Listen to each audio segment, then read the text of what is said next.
What's up, guys? It's MB Boxing, and I just finished up watching Kubrat Pulev versus Frank Mir, and this was a 9-round Triad Combat Sports heavyweight bout, and this fight was Saturday, November 27th, from the Globe Life Field in Arlington, Texas, and this fight was broadcasted on Fight TV, and in this fight, Kubrat Pulev absolutely destroyed Frank Mir, getting a first-round knockout victory.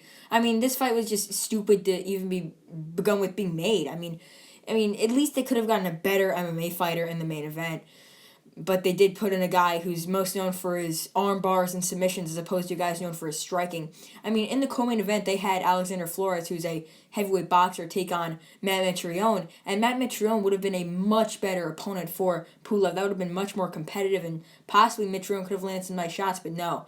I mean, they put in Frank Mir. I mean, it ended how I thought it would, but I thought Kubrat Pulev might have been a little bit more tentative and might have waited a bit more since it's only 2-minute rounds.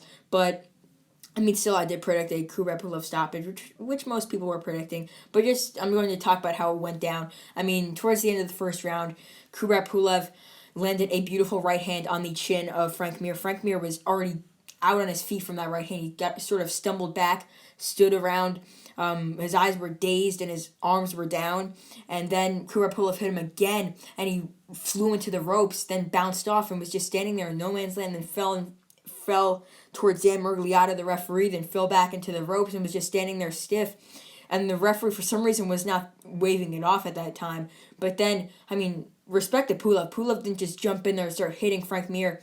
He was tentative and just wanted to see if sorry if I can't pronounce his name, Dan Murgliata, if he was going to stop it. But, yeah, he did ultimately. But respect to Pulev for restraining from just going ham on Frank Mir by just throwing shots and just knocking him out. But nonetheless, Kubrat Pulev does get the victory here. So, yeah, I mean, I don't really know what's next for Pulev, and I don't even know if this counted towards his boxing record. I assume it did not, considering it is a Triad Combat Sports bout with obviously not boxing gloves. It was with like sort of a mix of like MMA and boxing gloves. I don't know what they were wearing, but they were like 4-ounce gloves, I would guess.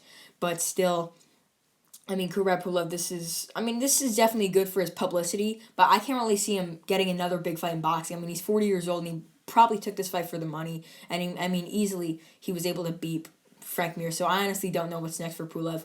Whether he's retiring in boxing, possibly fighting another fight here on the Triller Tried Combat Sports, whatever, or he could fight a top 15, top 20 heavyweight in a boxing match. Who knows? He has a lot of options.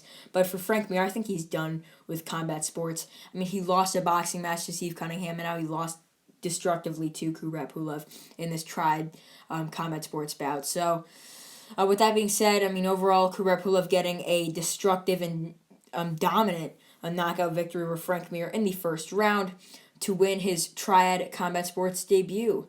And yeah, that's really it. I'm MB Boxing. Thanks for watching, and I'll see you guys later.